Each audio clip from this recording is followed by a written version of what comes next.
كنت راجع من العراق. كنت أول مرة أسافر. كنت تعبان من الفراق. كنت فرحان وأنا نازل على أرض المطار. كان كل شيء وحشني، قلبي دايب عقلي طار. أول ما نزلنا ولقيتني على أرض مصر، رحت ساجد على البلاط وقلت نصر. هنا ومحد يقدر يعصرني عصر.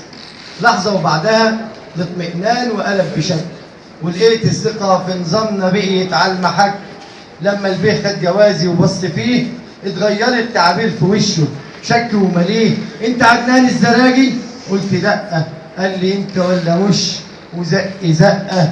قلت يمكن جاي يهزر منه رقه، لكنه كان مكشر صابتني حرقه. قال لي روح اقعد هناك اوعك تاني من الحراك، لاحسن هتكون في انجعاج.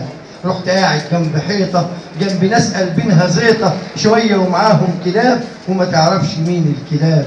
كانوا نازلين ضرب وسباب، الضرب ما تعرف منين. وانا قاعد بين نارين، لا قادر اعرف التهمه ايه ولا شايف سعاده البيت. بعد يجي 4 ساعات لقيته جاني وبثبات، وعينيه مليانه طلقات وكانها مسدسات. بصلي مش بص عادي، بص ما يبصوش اعادي. راح رامي الجواز في وشي، قال لي تاخد بعضك وتمشي، اوعى اشوفك مره تانيه. شعب اصله ابن تانيه، حتى ما عرفتش ابص، خفت يضرب او يقص.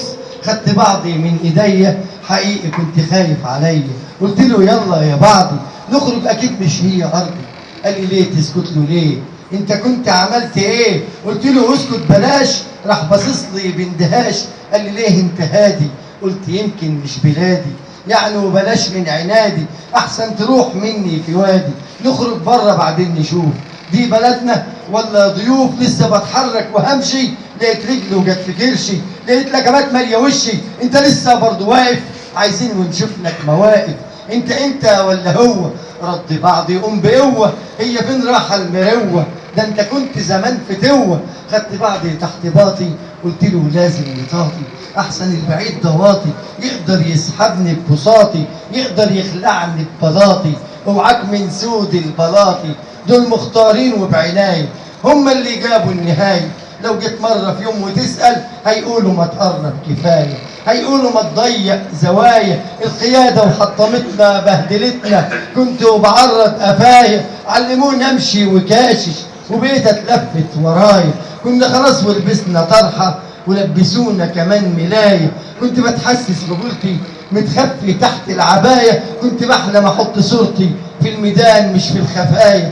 كنت بحلم بالشهادة او تحفظني العناية. المهم بمصر نطلع منها ونحوش الرزايا. لسه خارج من المطار، لقيت لوحة من الكبار، ولقيت على اللوحة اعتذار. اللوحة مكتوب عليها ادخلوها سالمين، ادخلوها آمنين. عرفت بس ساعتها فعلا اني اكيد في مصر. قلت له اللوحة لمين؟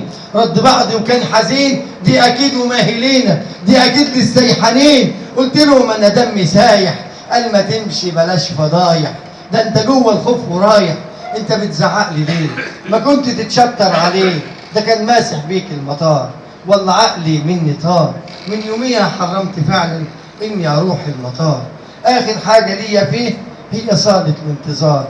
حتى لما كنت اسافر كنت بركب لو حمار، بس ما اروح المطار. السلام عليكم.